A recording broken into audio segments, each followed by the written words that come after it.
Hello students, welcome to online education, subject mathematics, standard 8, chapter 2, linear equations in one variable, session 6.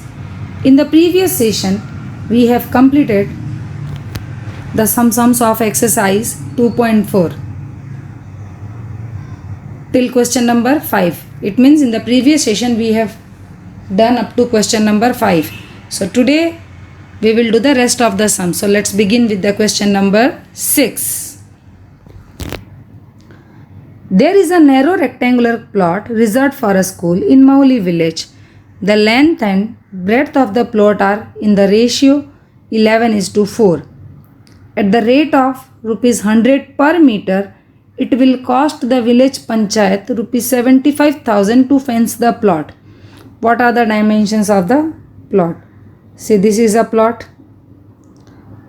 Length and breadth are not given to us, but their ratio is given. So 11:4. So we can assume it as 11x and 4x. Clear? Now, the total costing for fencing the plot is given, that is 75,000. Okay, this is the costing, not the perimeter. ये इसका cost दिया है, perimeter नहीं दिया है. But it is given us that rupees 100 per meter. It means at the rate of rupees 100, perimeter is equal to what? 75,000. ऐसे ही होगा ना. अगर 1 मीटर का 100 है तो जितना पेरीमीटर उसे 100 मल्टीप्लाई करेंगे तो टोटल कॉस्ट पता चल जाएगा. But now we don't know the perimeter, तो अभी हम क्या करेंगे, इस 100 को अगर यहाँ ला के डिवाइड कर देंगे तो we will get P is equal to 75,000 upon 100. तो 100 कट 75 मीटर. क्लियर? तो हमने पेरीमीटर कितना फाइंड किया? 750 मीटर. क्लियर? अभी पर मीटर के लिए 100 रुपीज़, तो 750 मीटर के लिए कितना होगा? 75000 मीन्स 75,000. क्लियर? तो मीन्स हमने जो पेरीमीटर फाइंड किया that is true. Now let's do the solution. So let the length and breadth of the plot be 11x and 4x meter respectively. Fencing all around perimeter of the rectangular plot. Fencing karna means what? We have to cover or we have to fence the boundary of the plot. And the length of boundary is what? The perimeter of the plot. So perimeter of the plot is, as I saw you in the just before few minutes, that is 100 into perimeter is equal to 75,000. So P is equal to 75,000 upon 100. So 100 will cut and the perimeter is 750 meter. Okay. Now what is the formula of the perimeter? 2 into L plus B. We don't know the value of x, but we know that length is 11x and breadth is 4x. So by substituting the value of length and breadth, 2 into 11x is length and 4x is as breadth, equals to 750. Clear? 11 plus 4, 15. 15 into 2, 30. X is equal to 750 and x is equal to 750 upon 30. 0 will be cut. 3 2 6, 3 5 15. It means the value of x is 25. Now length is 11x, means 25 into 11, isn't it? The value of x is 25. So 275 meter. Now breadth is what? 4x. So 25 into 4, that is 100 meter. So now these are the dimensions of length and breadth. Do you want to check it? Forget. Let's do. See, the length is 275 and breadth is 100. So let's see. After putting these values, would we get the perimeter as 750? So 2 into 275 plus 100. Clear? 2 into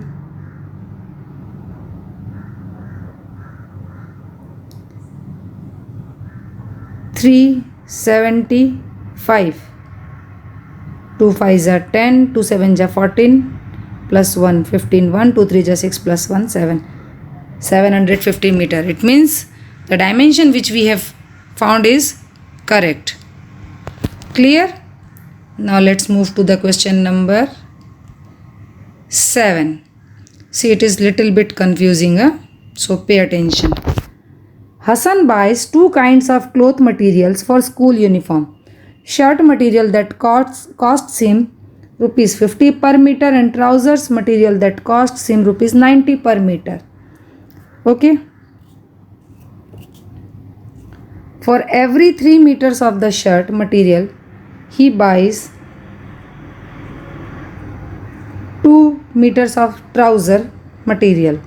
He sells the materials at 12% and 10% profit respectively. Okay.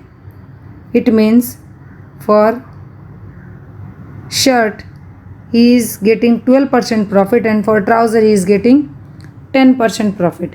His total sale is 36,600. How much trouser material did he buy? Okay. See, the CP of both is given. Clear? And amount of cloth needed is given, isn't it? It means the ratio of shirt and trouser is 3:2 because for every shirt he needs 3 meter of cloth and for trouser he needs 2 meter of clothes. Means for one pair trouser and shirt he needs total 5 meter clothes. So now let's do the solution. Ratio of the shirt material bought to the trouser material bought. This is the ratio. Shirt to trouser, that is 3:2. Okay. So now we are having ratio and we have to find the amount of shirt material. That total sale is given and how many meters he purchased. Isn't it? यही हमको find करना है. So let the shirt material be material bought 3x metre. ये हमको जो find करना है वही एज्यूम करना है because we have to find that how much trouser material did he buy. वो कितना परचेज करेगा. सो एंड ट्राउज़र मटेरियल कितना 2x. अभी for 1 metre he is paying rupees 50. For 1 metre shirt material he is paying rupees 50. So for 3 meter he will pay 150x because 3x meter he has purchased. समझ में आ रहा है. 1 metre के लिए 50 rupees cost आता है तो 3x मीटर के लिए 150. लाइक दैट ट्राउज़र के लिए कितना लिया 2x. अभी 1 के लिए 90 रुपीज़ मीटर है तो 2x के लिए 92 ज़ा 180x metre. This is the cost. Okay. कितना मीटर परचेज किया वो हमको नहीं पता but this is the cost of total material he bought for the shirt and trouser. Clear.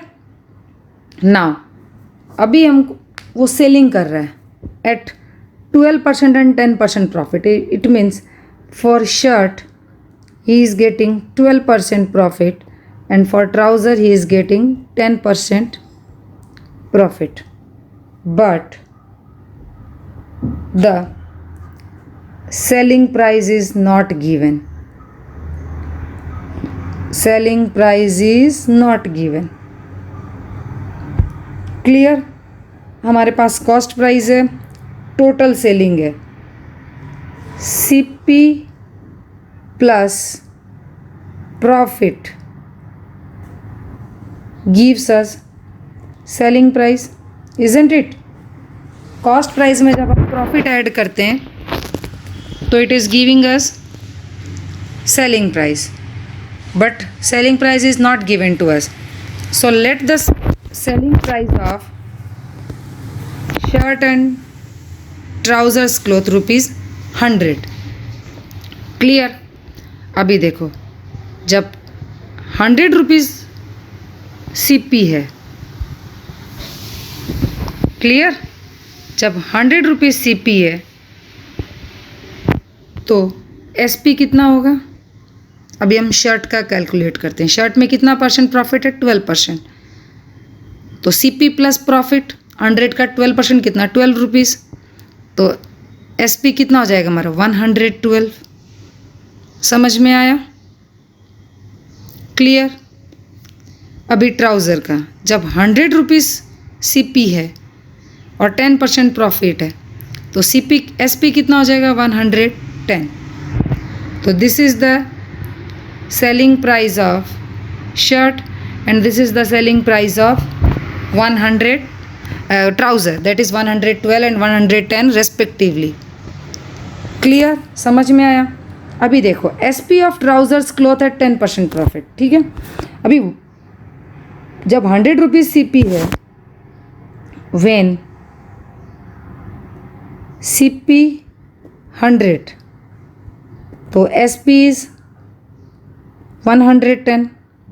Clear? Trouser के लिए. तो जब अभी यहाँ पर कॉस्ट प्राइस कितना है? तो 180x है ना. कॉस्ट प्राइस कितना फाइंड किया हमने? 180x ट्राउज़र का. तो जब 180x when CP is 180x तो SP will be 110 upon 100 multiplied by 180x. समझ में आया? Like that when CP of shirt CP is 100 तो SP कितना है? 112. तो when CP is 150x so SP will be what? 112 upon 100 multiplied by 150. Clear? That is what I solved here. So 110 upon 100 multiplied by 180. 0 will be cut. So 180 into 11, 198x. Clear? And for shirt 112 upon 100 is equal to 150. 0 and it will be cut by, or you can cut by 2. 5 2s are 10, 5 3s are 15 and 2 1s are 2, 2 5s are 10, 2 6s are 12 and 56 3s are 168x. सी, जब भी आपको total दिया है और CP दिया है, CP दिया and profit percent दिया है, प्रॉफिट परसेंट एंड हमको SP फाइंड करना है. What is CP is, SP नहीं दिया है, CP मालूम है, प्रॉफिट मालूम है, तो हम SP फाइंड कर सकते हैं. क्लियर? तो वही फॉर्मूला हमने यहाँ यूज़ किया है. समझ में आया यहाँ तक? Then hence total SP for shirt and trouser that is 198x plus 150x. Clear? दोनों का सेलिंग प्राइस कितना हो गया? Total 366x. But total selling price is what? 36,600. उसने टोटल सेल कितना किया? 36,600 और हमने कितना कैलकुलेट किया था? 36600. It means 366x equals to 36,000. ये गिवन है और ये हमने फाइंड किया, तो value of x will be 36,600 upon 366. हमने उसको ट्रांसपोज कर दिया या फिर दोनों साइड डिवाइड कर दो the same. Okay, so you will get 100. 366 1 जा 366 and 0. The value of x is 100. सो अभी हम फाइंड क्या करना है, कितना ट्राउज़र. तो उसने हमने क्या अज्यूम किया था कि 2x metre trouser he has purchased. So value of x is 100. So he has purchased 200 metre of cloth. Got it? समझ में आया? सी, फिर से एक्सप्लेन करूँ. देखो, हमें रेशियो दिया था 3:2 शर्ट एंड ट्राउज़र. मैं फिर से वापस एक बार एक्सप्लेन करती हूँ. क्लियर? Pay attention. 3:2. तो ये हमने 3x, ये हमने 2x अज्यूम कर लिया. अभी 1 मीटर की कॉस्ट कितनी है यहाँ पर? 50. यहाँ कितनी है? 90. तो यहाँ पर 150x एंड 180x. क्लियर? मतलब ये हमने उसकी कॉस्टिंग सेलिंग प्राइस फाइंड की. अगर वो कॉस्ट प्राइस 150x तो इसका टोटल कितना हो गया? 360x.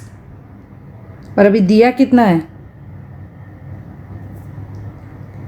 यहाँ पर हमको 36,600 दिया है, लेकिन ये तो कॉस्ट प्राइस है और ये क्या दिया है? टोटल सेल दिया है. तो हमें सेलिंग प्राइस फाइंड करनी पड़ेगी. तो हमें सेलिंग प्राइस पता नहीं है, तो हम उसको 100 अज्यूम करके कर सकते हैं, जैसे मैंने किया कि when CP is 100, profit percent कितना है? 10. तो सेलिंग प्राइस कितना हो जाएगा हमारा? 110. ये हमने कैलकुलेट किया, बट दिया कुछ और है. तो आप उसको कंपेयर करके इस तरह वैल्यू फाइंड कर सकते हो. Clear? Question number 8. This is also little bit confusing. Half of a herd of deer are grazing in the field and 3/4 of the remaining are playing nearby. The rest 9 are drinking water from the pond. Find the number of deer in the herd. See, this is the total herd.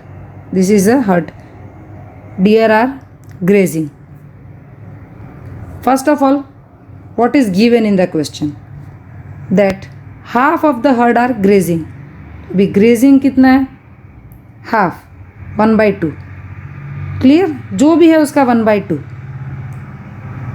फिर उसके बाद जो बच गए, यानी इस half के बाद जो बचे, फिर हाफ ही बचे ना, टोटल में से हाफ ग्रेजिंग करे, तो बचे कितने? हाफ. उसके 3/4, उसका 3/4 क्या कर रहे हैं? Playing near by. Half into 3/4. अभी इसका भी 3/4 फाइंड करना है. वो क्या करे? They are playing. अभी ड्रिंकिंग कितने कर रहे हैं? इन सब में से, टोटल में से इन सब को माइनस कर दोगे तो उतना कितना? 9 ड्रिंकिंग कर रहे हैं. Now let's do the solution. Let the number of deer be x. हमें क्या फाइंड करना है? Number of deer. तो उसी को हम x एज्यूम कर लेते हैं. So as per the condition half are grazing, तो x/2 है ना. 1/2 of x means what? x/2. Clear? अभी playing nearby 3/4 of remaining number of deer. अभी रिमेनिंग यानी हाफ ग्रेजिंग कर रहे हैं और जो बचे हैं उसका 3/4, यानी x माइनस 1/2. ये क्या है? हाफ है ना. तो x माइनस 1/2 तो x/2 ही होगा. Isn't it? यस. तो यहाँ पर अभी प्लेइंग कितने कर रहे हैं? 3/4 ऑफ x माइनस 2, यानी टोटल में से हाफ निकालने के बाद जो बचे वो क्या कर रहे हैं? प्लेइंग कर रहे हैं. क्लियर? तो 3/4 इंटू, अभी देखो इसको सॉल्व करेंगे तो 3x/8 आएगा. Let's see how. 34. x minus 2 कितना? x/2 ही आएगा. तो into x/2 that is 3x/2. अरे 1 माइनस 1/2 तो 1/2 ही होता है ना, तो इसीलिए x माइनस x/2 भी x/2 ही आएगा. सो 3x अपॉन 8. क्लियर. अभी उसमें से ये कितने प्लेइंग नियर बाय, टोटल कितने x, उसमें से इतना प्लेइंग, x/2 क्या कर रहे हैं, ग्रेजिंग कर रहे हैं, और 9 क्या कर रहे हैं, ड्रिंकिंग कर रहे हैं. क्लियर. समझ में आया क्वेश्चन.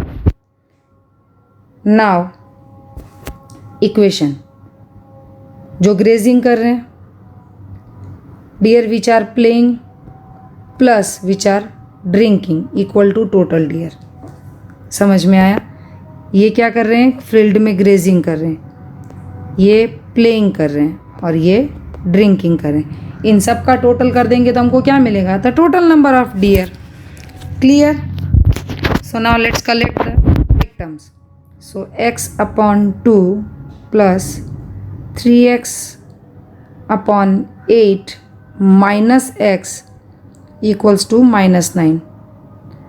ये हमने क्या किया, इसको ट्रांसपोज कर दिया. Clear. Now let's solve this equation. Okay, equation क्या है, x upon 2 plus 3x upon 8 plus 9. Clear. Sorry, minus x minus x. The LCM of 2 and 8 will be 8. Clear. The LCM will be 8. So x 2 into 4 in, तो same number will be multiplied. अभी like fraction में convert करेंगे तो this is already 8, so no need to do. Then here we are assuming x upon 1, so 8x upon 8. Clear. समझ में आया. Now hence the equation is 4x plus 3x minus 8x upon 8. Clear. Equals to -9. इसका answer कितना आएगा, 4 3 7, 7 minus 8 -1, so minus x upon 8 equals to -9. Clear. Now let's multiply by 8 on the both side. अभी हम इसको remove करते हैं, तो 8 into 8, तो this 8 will be cancel, so minus x is equal to 8 9 जा -72. क्लियर. अभी minus minus will be cancel, because हमको पता ना हर वेरिएबल के साथ कोएफिशिएंट क्या होता है, -1. वेरिएबल की अपनी साइन नहीं होती है, ये आपको अलजेब्रा में ऑलरेडी पढ़ाया गया है. That variable doesn't have any sign, उसके कोएफिशिएंट की साइन होती है. Whenever I am writing -x, it means what, x multiplied by -1. Clear. तो -x is equal to -72, so x is equal to -72 divided by -1. अभी ये -1 यहाँ आएगा तो डिवाइड होगा, तो x is equal to 72. It means total 72 deer are there. समझ में आया. Then question number 9.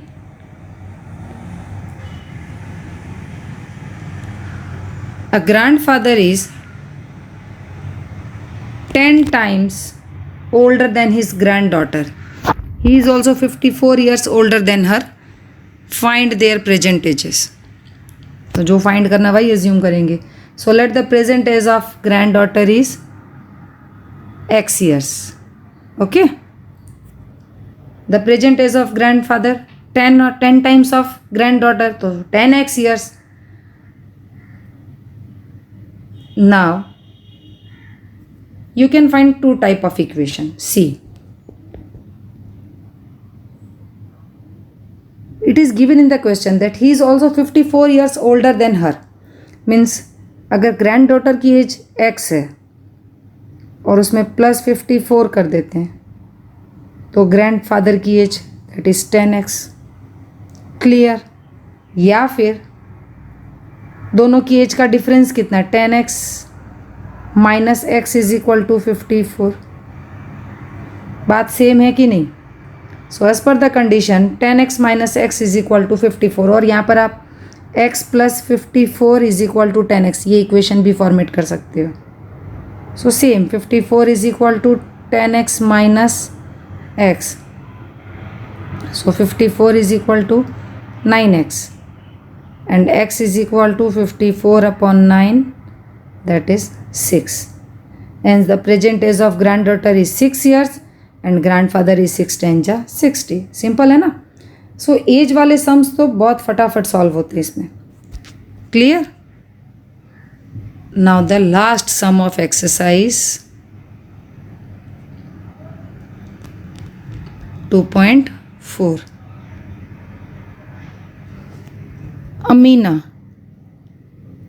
Aman's age is 3 times of his son's age. 10 years ago he was 5 times his son's age. Find their present age. सबसे पहले present age ही assume करते. Let the present age of the son x years. Amit's age is 3 times of his son's age. अमन की as उसके सन की as की 3 times है, तो हम अमन की एज 3x है. नाउ 10 years ago, अभी सन की प्रेजेंट x है, तो 10 years ago means what, x minus 10. And father's की एज कितनी होगी, 3x माइनस 10. उसकी एज से भी 10 years माइनस करेंगे. तो it is given that 10 years ago he was 5 times of his son, यानी कि उसकी सन की एज का 5 times किसकी एज थी, अमन की एज थी. तो 5 किस में मल्टीप्लाई करेंगे, सन की एज में. तो 10 years पहले सन की एज कितनी थी, x माइनस 10. तो x minus 10 multiplied by 5 equals to 3x minus 10. That is the age of Aman 10 years ago. Clear. So 5x minus 50, ये if when we will solve the bracket, it will be 5x minus 50. So 5x minus 50 is equal to 3x minus 10. Clear? Now let's collect the like terms.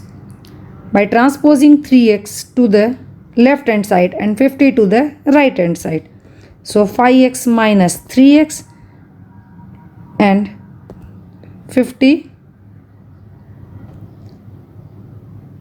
और 10 minus 50, what ever you can write. ठीक है, minus 10 ये है इधर.